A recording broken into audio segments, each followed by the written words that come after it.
What's up, people? Alright, about to do a little weld here, and I wanted to get on tape.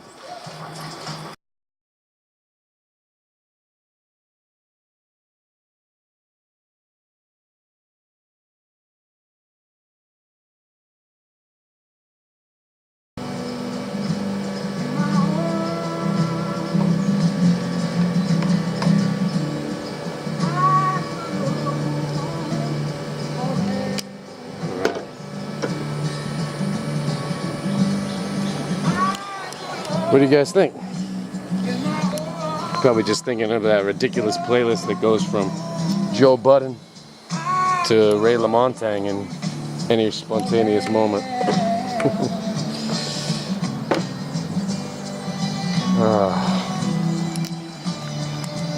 So,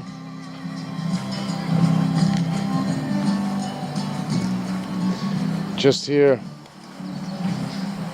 you know, I gotta get comfortable with this. It's ridiculous.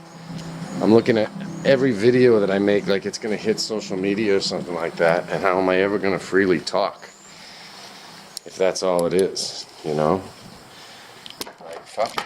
You know, I'm sitting here like, oh, maybe I should shut off this video because I'm about to smoke a bowl and I've got sweat all on my crotch. And I'm like, whoa, shit, I've got to worry about my image or appearance, so I'll shut this video off or something. It's ridiculous. It's just a camera. So, today is a day in the process of getting in and out of Facebook. So maybe I'll talk about Facebook a little bit.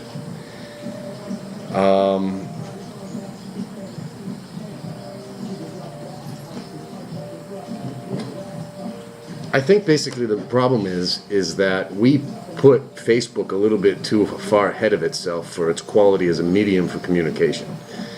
So we're all on there thinking we're talking to each other by making these posts and by interacting with these comments, but it's a rudimentary form of communication at best. I mean, it's basically like live emailing, you know, with pictures, and multiple people can be involved. I mean, it's pathetic compared to the amount of technology we actually do have. And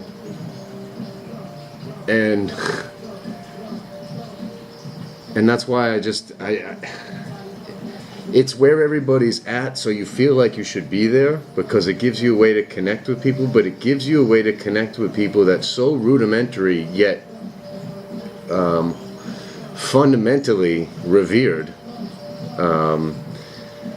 that like people kill themselves over, you know, having a bad day on Facebook, and people, you know, shun them or ridicule them, and nobody's even acknowledging that this is a really pathetic way to communicate. It's just these little text boxes taken out of context.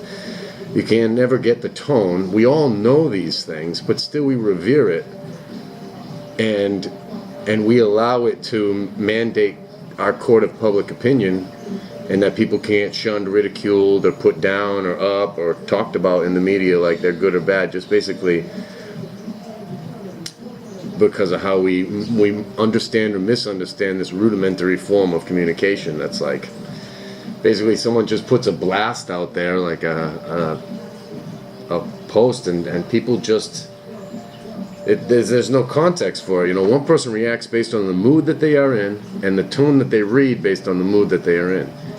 And so you can have 5 or 6 people chiming in on the same conversation, reading from different tones, and it's just doesn't go anywhere. And we all know that the arguments and the debates, the Facebook debates, don't go anywhere. But in the same time, we still revere this medium like we're making a social justice change.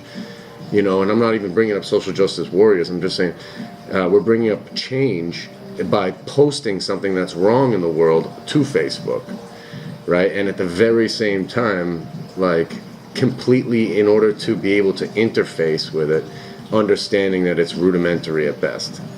So it's actually sapping like a lot of that energy that we might have to get up and go do something positive or some positive change in the world, because we think we're doing something by sharing it with our friends and getting the word out there, getting the information, getting the knowledge out there about a thing. We think that's serving the good, but they've created bubbles for all of us. So our message only gets out to a bubble, so we're just preaching to the choir.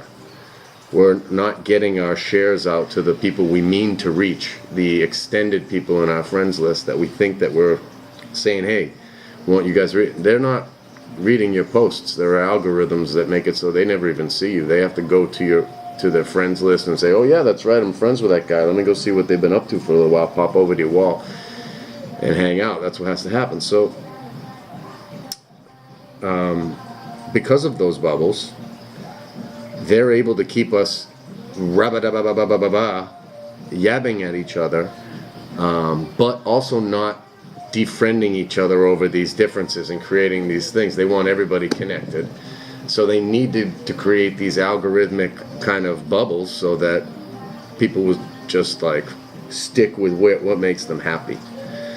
And you can't learn anything if you're just in your bubble. And all of our social media puts us in that bubble. And it's a poor medium for communicating anything out into the bubble or outside of the bubble. It's just slow. I mean, it's slow. Sending a comment, you comment something and then you wait 54 minutes and then somebody comments back and you're like, oh yeah? Well, I already had my response all ready for you, motherfucker. I knew you were going to say that, bitch. So you're not listening anyway. You're not hearing that because you already know where it was going. So you guys are already at two different speeds of conversation. The person that responded to you probably already knows what you're about to say. They're like, motherfucker, I already got that shit figured out. That's actually why I said the comment before. It's so slow. We all think way faster than that. So we're having these really deep, hearty arguments in snail's pace time, and we're letting them act like they have an impact. They don't.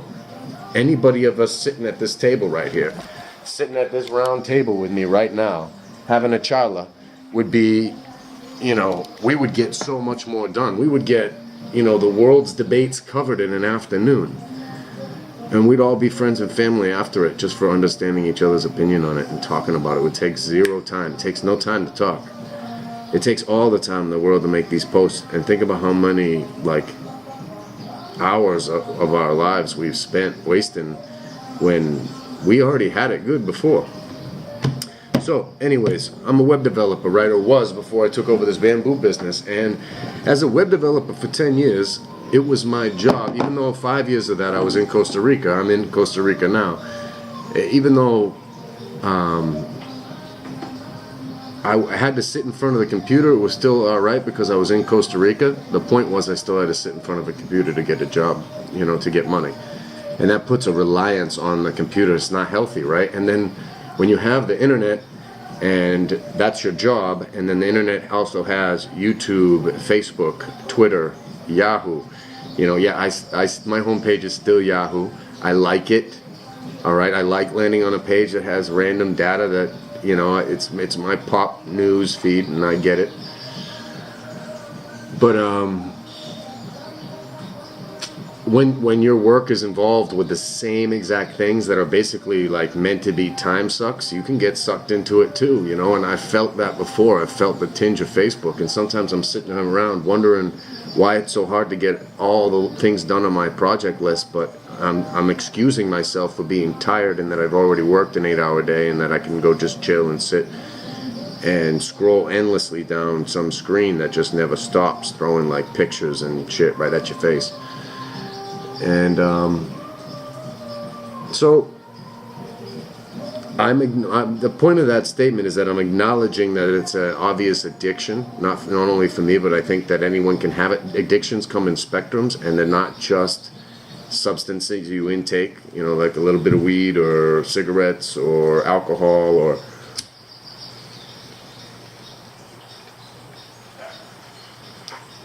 those things that in nature we deem, that in society we deem not quite up to par with society and acceptability. Those things get ridiculed, and when you have a problem with those, they're called addictions. But Addiction is a thing that we all have based on human nature and the way the chemicals work in our brain, the way our pleasure centers work and why they work in terms of survival needs. So,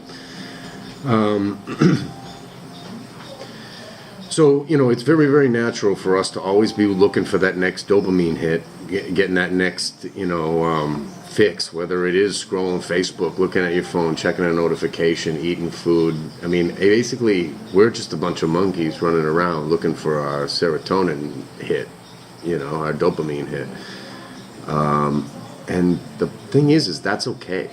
Like, the hard part for me is why we always have to deny that truth. Like, that's how we're wired up. That's how our chemicals work. So why is it so bad? Why is it so bad to understand that we're selfish, driven, and self-oriented people, and that's based on a survival nature, and that doesn't mean we can't love other people, and that we can't be selfless in our acts, and we can't do good things for people, and by doing good things you are doing something selfish, because you're rewarding yourself because it makes you feel good to do something good for somebody else. It's just that simple. Alright, so we're all self-interested. We have this terrible medium for which to try to communicate our self-interests, and we literally have like no chance of properly communicating anything to anyone other than things that we can agree on. And I'm pretty sure that's why there's only a like button, not a hate button for Facebook. Facebook doesn't want to give you like a real accurate assessment of like the demographic of people and what they think about you. They want to give you your bubble that makes you feel cheery. They don't want to give you something that makes you reject Facebook because you won't go there and then you won't read their ads, right? So they're filling our self-interest behind our back, and that ain't cool because we can't learn anything that way. And so I'm fighting the addictions right now. I'm just trying to stay off it and stay productive, right? And do stuff. And it's not that these things are so monumentally task-oriented or anything for me or for anyone to do, but it bogs you down. Facebook will get you stuck in that world, and like it freezes up your mind, in a sense. And I say that I feel the chemicals behind it, and I know that all people are different, but there are chemicals that we all share the same gut.